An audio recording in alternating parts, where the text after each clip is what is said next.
일단 샌프란시스코 작년에 성적은 뭐 좀 아쉬울 부분이 있겠죠. 사실상 샌프가 애초에 닐서브는 제가 항상 말씀을 드리지만 다저스라는 절대 강자가 있고 나머지 팀끼리 좀 잘 나가는 팀이 그 해에 있다면 와일드카드를 노리는 구조인데, 샌프가 작년에 솔직하게 시즌 초중반에 못하다가 솔직하게 시즌을 포기해도 되는 수준이었는데, 하필 그 참 6월인가 7월쯤이겠네요. 7월쯤에 갑자기 성적이 빡 오르면서 그때 갑자기 샌프가 이유 없이 물빠따인 샌프가 빠따가 터지기 시작하면서 갑자기 성적이 좀 올라갔어요. 갑자기 연승도 막 달리고.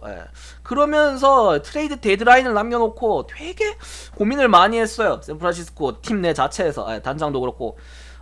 지금 이 우리 팀의 주전 선수들을 팔아서 미래를 볼 거냐, 아니면 이거 좀 해볼 만한 것 같은데 리그 2위 와일드카드는 노려볼 만한 것 같은데, 이거를 좀 지금 그냥 선수들을 냅두고 지금 어차피 분위기 좋으니까 연승 쫙 달리고 있으니까 좀 더 해서 가을야구를 한번 노려볼까. 어차피 이게 보치 감독이 마지막 K인 거를 밝혔기 때문에 어쨌든 샌프란시스코가 최고로 부흥하던 시기는 보치 감독이 다 있었고, 어쨌든 간에 참 놀랍게도 이 샌프란시스코가 최근 10년간을 따졌을 때는 메이저리그에서 가장 우승 경력이 많은 팀입니다. 지금 기준의 전력으로는 상상도 못하겠지만, 어쨌든 샌프가 나름 명가기 때문에 올해도 한번 마지막 보치 감독 가기 전에 우승 한번 노려보겠다는 마인드로 선수들을 안 팔았어요. 안 팔았더니 귀신같이 트레이드 데드라인이 마감되고 연패, 성적이 다시 바닥을 치면서 울며 겨자 먹기로 그 이후에 진짜 트레이드 마감 시간 딱 하루, 그때 그달 당일에 성적이 안 된다는 걸 드디어 깨닫고 적당히 다이슨이랑 멜란슨 정도는 팔았습니다. 팔았는데 그것 갖고 안 되죠. 팔 거면 다 팔았어야지. 범가너도 그렇고 윌 스미스도 그렇고 전부 다 FA가 올해 풀리는데, 결국에는 조금 애매한 장사를 하다가 성적도 말아먹었고 유망주도 못 건졌고, 샌프가 참 아쉬운 해. 그리고 결국엔 보치 감독도 떠났고, 하다못해 샌프란시스코 보치 감독과 함께 가장 전성기를 이끌었던 팀 내 에이스 범가너까지 FA로 팀을 옮기면서 사실상 샌프란시스코는 올해는 좀 성적도 위기고, 솔직히 말해서 관중 숫자도 줄 수밖에 없어요. 어쨌든 범가너라는 팀의 제일 상징적인 선수가 팀을 떠났기 때문에, 뭐 윌 스미스가 빠진 건 사실 성적의 문제라고 봐야 되고, 범가너는 성적도 그렇고 약간 상징적인 존재가 빠졌기 때문에, 물론 버스터 포지가 좀 남아있긴 하지만 그걸 또 고려해서 프랜차이즈 스타죠. 헌터 펜스를 다시 영입한 게 아닌가. 사실 헌터 펜스가 나중에 타선을 설명드릴 때도 말하겠지만 작년에 텍사스에서 부활한 건 맞는데 수비가 되는 선수는 아니에요. 나이도 있고 결국엔 지명타자로 많이 쓰이는 선수인데 NL은 지명타자가 없습니다. 결국 수비를 나가거나 후반에 대타로 써야 돼요. 그런 선수를 굳이 영입을 했다는 거는 진짜로 이거는 표팔이죠. 흔히 말하는. 어쨌든 간에 관중은 와야 될 명분이 있어야 되니까 성적을 내기는 쉽지 않은 해일 것 같다. 그나마 단축 시즌이 되면은 작년에 샌프였으면, 차라리 작년 샌프 전력이었으면은, 지금 만약에 MLB가 단축 시즌을 돼서 경기 숫자가 줄면은 불펜이 강한 팀이 유리해요. 불펜이 강한 팀이 유리할 수밖에 없는데 작년 샌프 불펜은 되게 강했어요. 5회부터 시작해서 거의 필승조가 선발이 한 5이닝만 먹어놓으면은 6회부터 줄줄이 나올 수 있는 왓슨, 멜란슨, 다이슨, 모론타, 스미스, 이렇게 5명 정도의 필승조 불펜이 있었기 때문에. 근데 지금 거기에서 토니 왓슨 1명 남았죠. 굉장히 초라해진 불펜인데 올해 과연 어떻게 될지. 일단 뭐 오프시즌 동안에 영입은 굉장히 많이 했습니다만 굵직굵직한 영입이 딱히 없어요. 냉정히 말해서.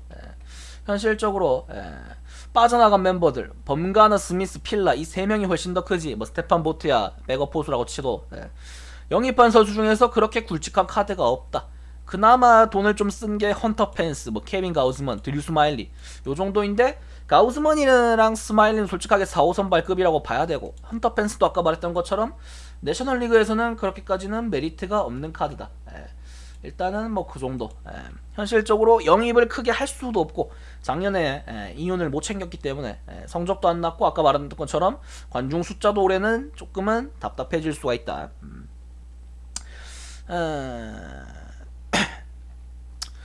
올해 그래서 일단 예상 선발 로테이션은 자, 일단은 쿠에토가 작년 시즌에는 부상 복귀 시즌 많은 경기를 못 던졌어요. 근데 쿠에토가 시범 경기에서도 그렇게 좋은 모습을 보여주지 못했습니다. 사실상 이제는 나이도 있고 전성기 시절의 모습을 보여주는 게 쉽지는 않다고 보이고, 사실은 투구 폼의 약간 특이한 부분 그런 걸로도 재미를 많이 봤었는데 그것도 보다 보면 적응이 될 수밖에 없어요. 특이한 디셉션 동작 같은 거는 결국엔 간파를 당할 수밖에 없고, 그것도 구위가 받쳐줘야지 사실은 버티는 건데 구위가 조금은 떨어진 모습, 시범 경기에서도 좋지 못했고, 현실적으로 쿠에토가 1선발을 봐야 된다는 것 자체가 샘프가 지금은 굉장히 힘들다. 범가너가 없기 때문에. 사마자가 정말 작년에 잘했어요. 정말 의외로 잘해주면서 사실상 의외로 진짜 사마자가 2선발급으로 올해는 평가될 정도로 작년에 잘해준 건 맞지만, 제가 항상 말하지만 9위로 찍어 누르지 못하는 투수는 특히나 1, 2선발급에 배치되기는 쉽지 않다. 그 류현진이 제가 항상 말했죠. 사인 영상 같은 거 투표할 때마다 평가 절하되는 이유가 그런 부분이고, 아까 말했던 그 가우즈만과 스마일리를 영입하면서 3, 4선발을 메웠지만 둘 다 작년 성적 보면은 둘 다 하락세죠. 스마일리는 뭐 원래 하락세였고, 가우즈만 같은 경우에도 작년 같은 경우에 좀 많이 폼이 떨어졌다. 볼티랑 에틀에 있을 때는 저 정도는 아니었던 것 같은데, 작년에 신시내티에서 그렇게까지 좋은 모습을 보여주지 못했고, 현실적으로는 불펜으로도 꽤 나왔고, 5선발은 솔직하게 말해서 샌프란시스코가 작년에 5선발을 굉장히 많이 썼어요. 데린 로드리게스도 있고, 뭐 타일러 비디, 뭐 다음에 쇼 앤더슨, 그 다음에 그 로건앱, 약발이, 약쟁이도 있고, 5선발을 굉장히 많이 썼는데 그만큼 5선발이 확실한 카드가 없다는 거죠. 여러가지 카드를 실험했다는 것 자체가.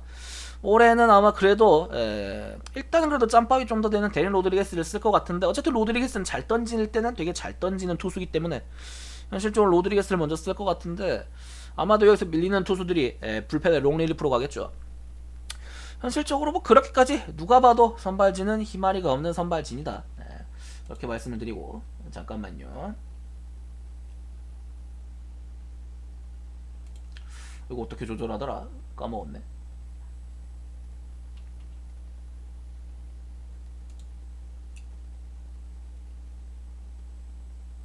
아, 오케이, 찾았다.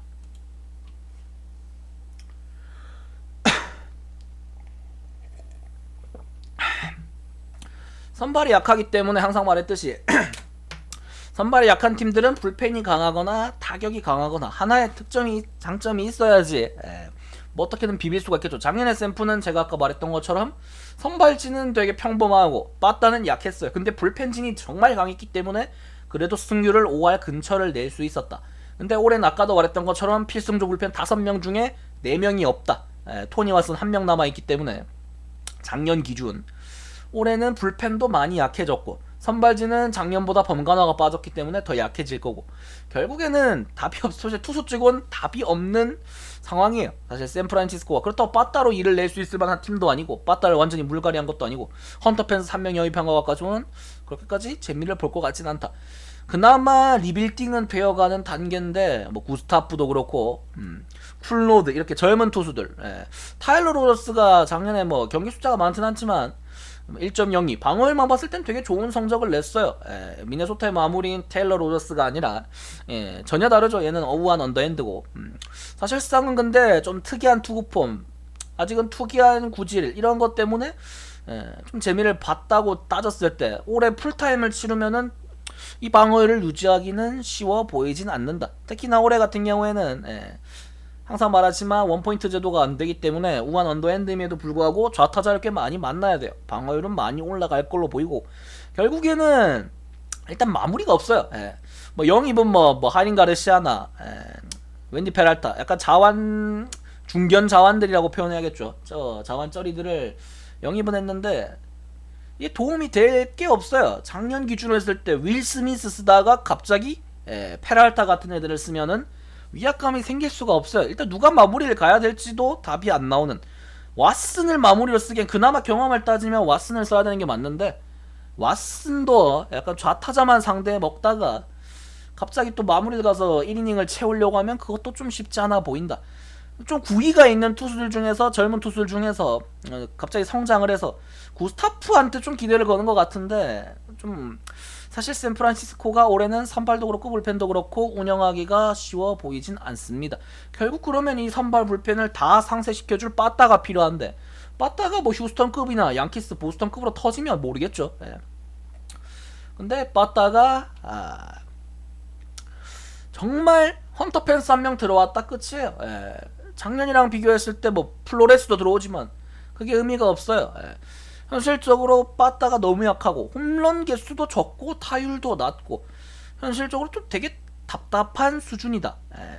펜스가 일단 아까도 말했던 것처럼 지명타자가 아니라 선발로 나가도 좌익수나 우익수 수비를 봐야 돼요. 수비 하나를 봐야 되고 만약에 헌터 펜스를 아까 말했던 것처럼 정말로 지금은 수비를 못 보는 수준이다 라고 따졌을 때는 대타로 남겨놓으면 결국에는 뭐 슬래터나 두가르 이런 애들이 선발로 나가야 됩니다. 결국 작년이랑 똑같다는 소리죠. 현실적으로 뭐 야스트렘스키가 작년에 데뷔 시즌 치고는 잘해줬어요. 뭐 2할 7푼에 20홈런이면 꽤 잘해준 건 맞지만 나이가 28살 미국 나이로 28이면 사실 우리 나이로 30이죠. 30살에 데뷔를 했기 때문에 뽕 뽑아 먹을 연도도 얼마 안 남았고 현실적으로 그나마 좀 브랜든 벨트, 브랜든 크로포드, 이 샘프의 지방령들 버스터 포지까지 이 샘프에서 많이 울가먹던 친구들이 좀 부활을 해줘야 되는데 노장들이 전부 다 타율이 씹창이죠. 사실은 MLB를 대표하는 뭐 여러 명의 포수들 중에 뭐 몰리나도 그렇고 포지 이런 애들 중에서 공격과 수비가 동시에 되는 포수는 되게 귀해요. 아까 제가 말했던 몰리나 포지 거의 둘 정도밖에 없다 싶을 정도로 굳이 더 넣어주면 뭐 그랜달인데 그랜달은 중요한 경기에서 싸워 말아먹는 경기가 좀 많기 때문에 수비에서 다저스 시절 결국에는 공수가 다 되는 어떻게 보면 리그를 상징하는 대표적인 포수가 버스터 포지인데 그 포지가 부상 때문에 최근 몇 년간 성적이 계속 떨어지고 있죠. 경기 숫자도 점점 줄어들고 있고 그러다 보니까 이제는 포지를 포수가 아니라 1루수 혹은 외야수로 조금은 수비 부담을 덜어주기 위한 그래도 빠따 하나라도 좀 부활하기 위한 약간 샘프도 계획을 생각하고 있는데 그러면 결국 백업 포수가 한 명 성장을 해야겠죠. 백업 포수가 한 명 성장을 해야 되는데 좀 이따 유망주에서 말하겠지만 조이 바트 샘프가 기대하고 있는 유망주 포수가 한 명 있긴 합니다. 현실적으로 크게 지금 샘프의 타선을 봤을 때는 기대가 되는 부분이 없긴 해요. 타율이나 여러 가지 따졌을 때 그나마 기대를 해야 되는 거는 진짜 약간 희망 고문은 아까 말했던 것처럼 그때도 샘프의 어쨌든 부흥기를 이끌었던 이 선수들이 부활하는 거를 바라는 것밖에는 방법이 없다.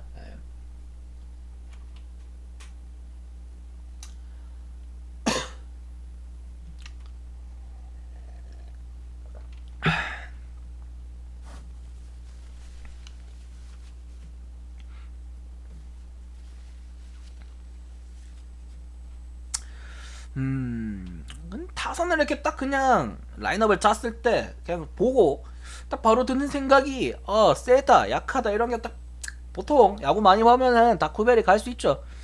근데 누가 봐도 이건 어느 뭐 전문가가 됐건 비전문가가 됐건 전문가가 됐건 봐도 다른 팀들이랑 비교했을 때 위압감이 없어요. 위압감이 없는 타선이고 결국 그러면 샌프란시스코는 정리했을 때 선발 약해, 불펜 약해, 타격 약해 그냥 올 시즌이 날아가기를 제일 바라고 있는 팀이죠. 현실적으로 돈도 안 썼고 아까 봤다시피 투자도 안 했기 때문에 그냥 1년이 지나가길 바라는 사실상 지금 다저스가 제가 말했다시피 제일 족같은 상황이고 배치를 써먹지도 못하고 시즌이 끝나면 샘프가 그나마 이 시즌이 단축되거나 사라졌을 때 그나마 제일 괜찮아 보이는 팀이다.